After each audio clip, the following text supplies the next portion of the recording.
तत्र तत्रार्थ लाभस्य विजय सार्वकामी कहा। यमयम चिंतते कामम तम तम प्राप्नोति निश्चितम। जो देवी देवताओं का नाम लेकर के घर से निकलेंगे श्रद्धा भाव से, हर क्षेत्र में उन्हें लाभ मिलेगा, उन्हें विजय मिलेगी। परमेश्वर अतुलम प्राप्यते भूतले पुमान। ईश्वर अपनी पूरी वीरता बलता सब दे देगी।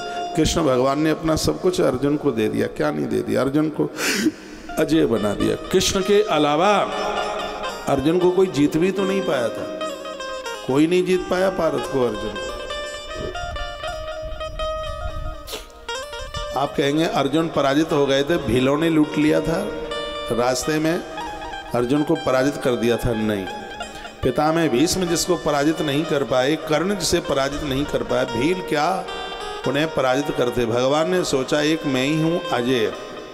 अर्जुन तो संसार का जीव है और धरती पर जो जीव आया है उसने एक बार तो कम से कम पराजय का मुंह देखा ही है, लेकिन अर्जुन को अभी तक पराजय नहीं मिली। प्रकृति का सिस्टम गड़बड़ हो जाएगा तो भगवान ही रास्ते के भील बन करके अर्जुन को पराजित कर दिया।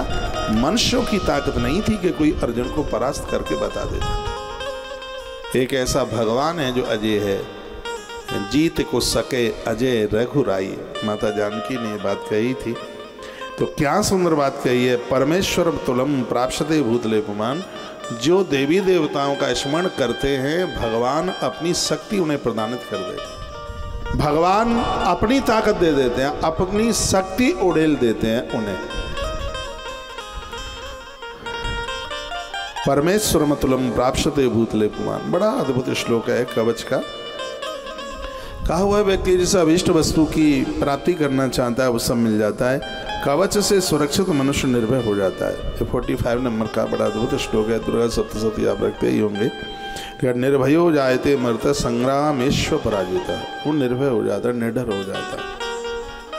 और प्राय लोग भयभीत बहुत होते हैं, ऐसा हो जाएगा, ऐसा हो जाएगा, ऐसा हो जाएगा, ऐसा हो जाएगा, बस इसी में है, पता नहीं लोग क्या कहेंगे, पता नहीं आदमी इसी में परेशान है, पता नहीं लोग क्या कहेंगे।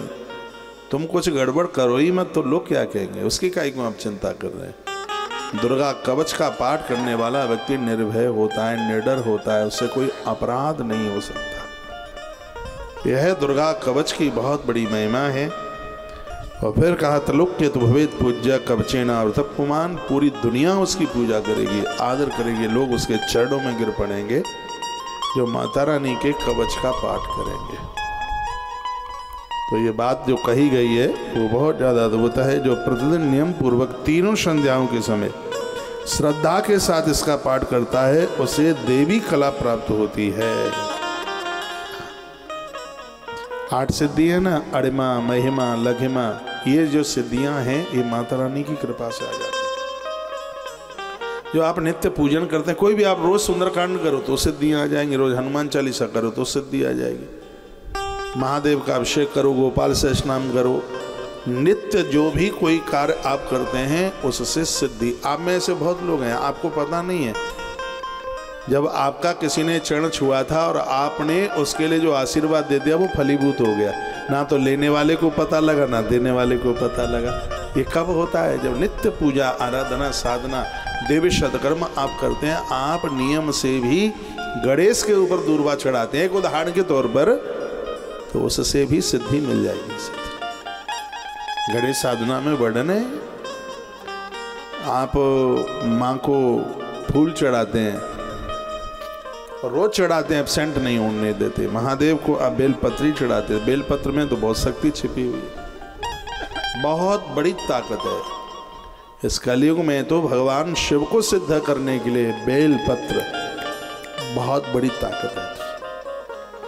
तो मैं इस समय माता रानी की आपसे बात कर रहा हूँ जिसमें बड़ा अद्भुत वर्णन किया गया है। कहा गया है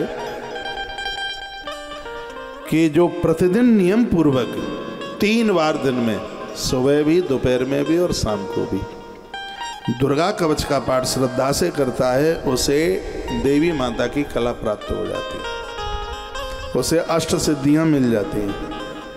ऐसी माता है जिसकी मुट्ठी में सिद्धियां है और वो हाल दे देती है। हनुमान जी को सिद्धियां राम जी ने थोड़ी ही दी थी, किसने दी थी?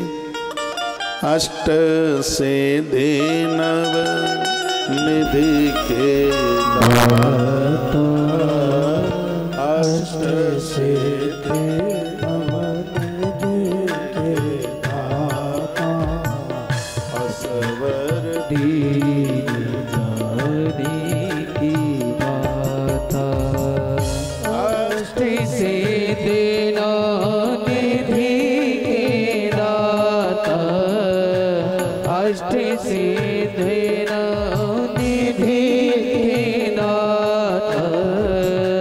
असवर दीन जाने की माता, अष्ट सिद्धि निधि के दाता, असवर दीन जाने की माता, श्री राम जय राम जय जय राम, अवधि बिहारी सीता।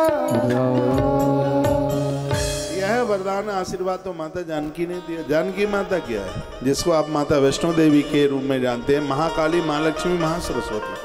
सरस्वती है वो ब्रह्मांडी है, और महालक्ष्मी है नारायणी है, वही तो सीता माई आकर के बनी है। तो स्वयं ये माता भगवती ही अपने आप को 3 रूपों में उसने विभाजित कर दिया, 3 रूपों में। तो वह हनुमान जी को वरदान देती है, आशीर्वाद देती है अष्ट सिद्धि 9 निधियों की प्राप्ति का। फिर हनुमान जी के चरणों में जो आता है, जिसके पास जो चीज़ होगी वो वही तो देगा। हनुमान जी फिर अपने भक्त को ये आगे उड़ेल देते हैं। इसको देने वाली कौन है? ये शक्ति है, ये पराम्बा है। आप किसी भी देवी देवता के भगत क्यों नहीं है, माता रानी की आराधना जरूर कीजिए, उसकी पूजा जरूर कीजिए। परमहंस का नाम आप जानते हैं, रामकृष्ण परमहंस, बहुत अद्भुत गुरु है, बड़े अद्भुत संत हुए, महापुरुष। मैया ऐसे बात करती थी जैसे हम और आप ऐसे बात करते थे। एक सेठ आया कलकत्ता का इनके पास, कोई प्रणाम प्रणाम तो किया नहीं, धनवान था। कहा बाबा हमने ऐसा सुना है कि तुम्हारे पास काली माता आती है, तुमसे मिलने को आती है। तो परमहंस ने कहा माँ की कृपा है, माँ का दर्शन हो जाता है, मैया जी आती है। कहा कब आती है? ऐसा तो कुछ निश्चित नहीं है, लेकिन माँ की कृपा है, वो बच्चे के ऊपर कृपा करने को आती है। तो सेठ ने कहा अब के बार वो काली आवे तो उसको कह देना कि वो मेरे मकान पर आ जाए मुझे दर्शन देने को। तो परमहंस ने कहा कि कहाँ भेजूं, तुम्हारा कोई अता पता है? तो उसने अपनी फैक्ट्री का कार्ड निकाल के दे दिया, 9 से 5 फैक्ट्री मिलता हूँ। तो परमहंस ने कहा ये तो फैक्ट्री का पता है, आपका पता कहाँ क्या है जहाँ मैं माँ को भेजूं? तो उसने कहा कि फला फला जगह पर मेरा बंगला है, सामने पीपल का पेड़ है, ऐसे मुड़ना होता है, और सामने ठीक 3 मंजिल की कोठी मेरी ही बनी है, और वहाँ मैं 7 से 8 शाम को मिलता हूँ। परमहंस ने कहा ये तो तेरे बंगले का पता है, तेरा पता कहाँ है जहाँ माँ को भेजूं? उसने कहा मेरा पता क्या होगा, मकान का ही पता तो होता है। तो परमहंस ने कहा कि जिस दिन तुझे अपने पते का पता लग जाएगा उसी दिन माँ बिना बुलाए आ जाएगी, मुझे भेजने की जरूरत नहीं पड़ेगी, अपना पता लगाओ। आप लोग दुनिया के पते में लगे, लेकिन अपना पता तो आज तक पता ही नहीं है। बुरा जो देखन में चला बुरा न मिलिया कोई, जब दिल खोजा आपना तो मुझसे बुरा न कोई। हम सब के अंदर गलतियां त्रुटियां देख रहे हैं। एक उंगली ऐसे करते हैं, 4 उंगली हमारी तरफ बढ़ती हैं, कहते हैं कि उसमें 1 कमी है लेकिन तेरे अंदर तो 4 कमी है। अपना सुधार करो। जिस समय हम सुधार कर लेते हैं उस समय भगवान को बुलाना नहीं पड़ता, भगवान अपने आप ही चल करके आ जाते, प्रभु का आगमन हो जाता है। तो हम एक ऐसा जीवन जिए, देवी कला भवित तस्सात् लोकस्य पराजिता। माँ अपनी शक्ति दे दे, माँ अपनी कृपा दे दे। जीवेद वर्ष स्तंभ साग्रह अप मृत्यु विवर्जिता। जो दुर्गा कवच का पाठ करेगा इस कलयुग में कम से कम 100 वर्ष जिंदगी जी के जाएगा। ऐसा नहीं कि अस्पताल गोड़ करके, चारपाई गोड़ करके, 100 साल में भी 40 का दिखाई देगा। ये माँ की कृपा है। हाँ, दवाई लेकर के नहीं तो कमरा भरा हुआ था, लगता है कि पूरी डिस्पेंसरी खुली है। दुनिया भर की बोतलें धरी रहती हैं, बड़ी बड़ी सिरप रखी हुई होती है। रोटियों का उतना खर्चा नहीं है, उससे ज़्यादा तो दवाई का खर्चा है। कपड़े लत्तों का उतना खर्चा नहीं है जितना कि दवाइयों का खर्चा है। लेकिन जो मैया का दुर्गा कवच करेगा, माँ गारंटी लेती है। माँ कहती है उसके अकाल मौत नहीं होने दूंगी। मैया गारंटी ले रही है, मैं उसकी अकाल मृत्यु नहीं होने दूंगी और जीवित वर्ष शतम, उसको निरोगी 100 साल तक जिंदा रहने दूंगी, माँ कहती है।